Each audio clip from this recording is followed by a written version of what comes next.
Chapter 43 of Mansfield Park by Jane Austen. It was presumed that Mr. Crawford was travelling back to London on the morrow, for nothing more was seen of him at Mr. Price's, and 2 days afterwards it was in fact ascertained to Fanny by the following letter from his sister, opened and read by her, and another account with the most anxious curiosity. I have to inform you, my dearest Fanny, that Henry has been down to Portsmouth to see you, that he had a delightful walk with you to the dockyard last Saturday, and one still more to be dwelt on the next day, on the ramparts, when the balmy air, the sparkling sea, and your sweet looks and conversation were altogether in the most delicious harmony, and afforded sensations which are to raise ecstasy even in retrospect. This, as well as I understand, is to be the substance of my information. He makes me write, but I do not know what else is to be communicated except this said visit to Portsmouth and these 2 said walks, and his introduction to your family, especially to a fair sister of yours, a fine girl of 15, who is of the party on the ramparts, taking her first lesson, I presume, in love. I have not time for writing much, but it would be out of place if I had, for this is to be a mere letter of business, penned for the purpose of conveying necessary information, which could not be delayed without risk of evil. My dear, dear Fanny, if I had you here, how I would talk to you! You should listen to me till you were tired, and advise me till you were still tired more. But it is impossible to put 100th part of my great mind on paper, so I will abstain altogether, and leave you to guess what you like. I have no news for you. You have politics, of course, and it would be too bad to plague you with the names of people and parties that fill up my time.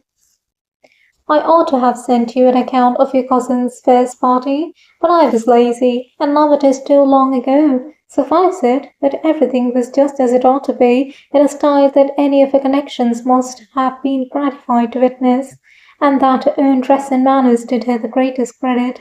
My friend, Mrs. Fraser, is mad for such a house, and it would not make me miserable. I go to Lady Stornoway after Easter. She seems in high spirits and very happy. I fancy Lord S. is very good-humoured and pleasant in his own family, and I do not think him so very ill-looking as I did. At least, one sees many wares. He will not do by the side of your cousin Edmund. Of the last-mentioned hero, what shall I say? If I avoided his name entirely, it would look suspicious. I will say, then, that we have seen him 2 or 3 times, and that my friends here are very much struck with his gentlemanlike appearance. Mrs. Fraser, no bad judge, declares she knows but 3 men in town who have so good a person, height, and air, and I must confess, when he dined here the other day, there were none to compare with him, and we were a party of 16. Luckily, there is no distinction of dress nowadays to tell tales, but, yours affectionately. I had almost forgot. It was Edmund's fault. He gets into my head more than does me good. One very material thing I had to say from Henry and myself.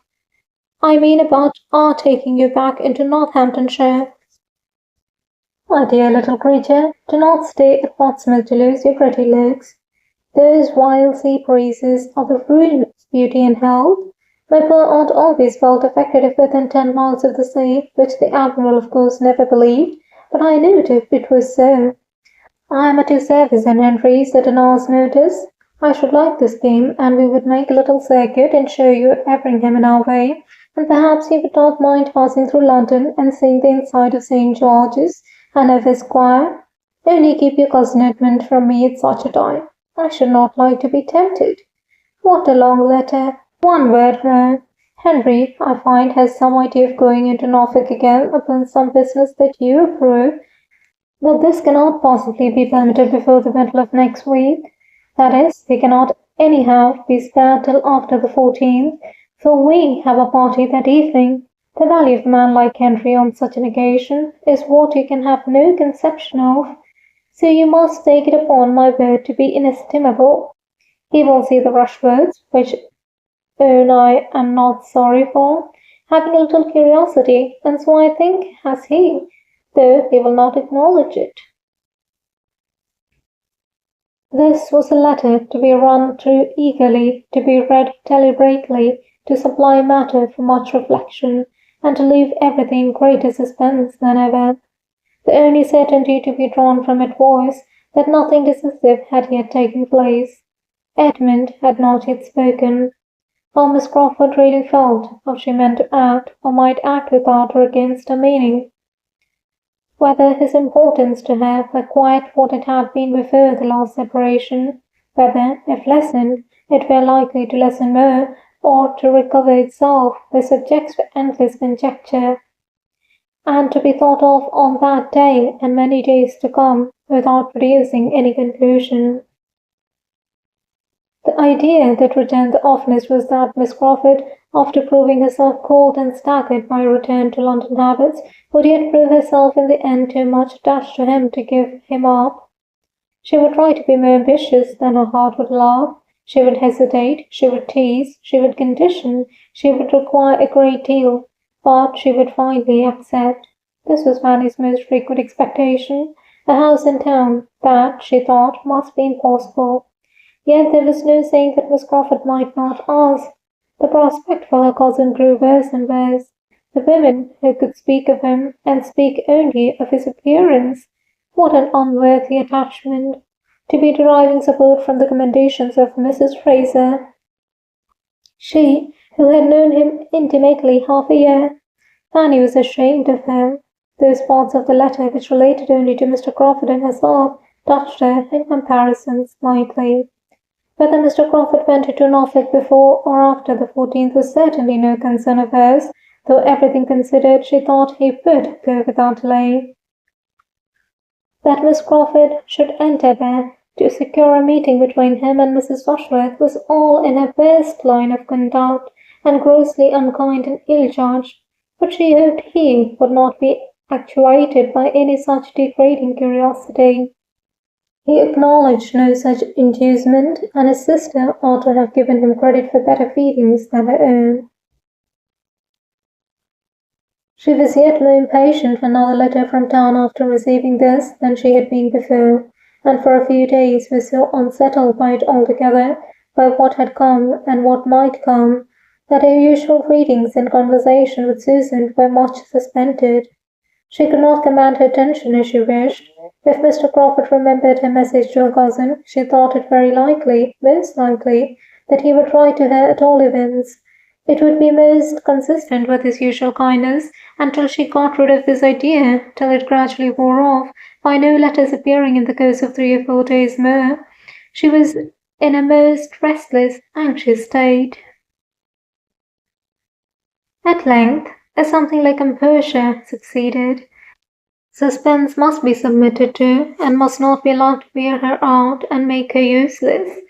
Time did something, her own exertion something more, and she resumed her attentions to Susan and again awakened the same interest in them. Susan was growing very fond of her, and though without any of the early delight in books which had been so strong in Fanny, with a disposition much less inclined to sedentary pursuits, or to information for information's sake, she had so strong a sense of not appearing ignorant, as, with a good clear understanding, made her a most attentive, profitable, helpful pupil. Fanny was her oracle. Fanny's explanations and remarks were a most important addition to every essay or every chapter of history. What Fanny told her of former times dwelt more in her mind than the pages of Goldsmith, and she paid her sister the compliment of preferring her style to that of any printed author. The early habit of reading was wanting. Their conversations, however, were not always on subjects so high as history or morals. Others had their hour, and of lesser matters. None returned so often, or remained so long between them, as Mansfield Park, a description of the people, the manners, the amusements, the ways of Mansfield Park. Susan, who had an innate taste for the genteel and well-appointed, was eager to hear, and Fanny could not but indulge herself in dwelling on so beloved a theme. She hoped it was not wrong, though after a time, Susan's very great admiration of everything said or done in her uncle's house, and earnest longing to go into Northamptonshire, seemed almost to blame her for exciting feelings which could not be gratified.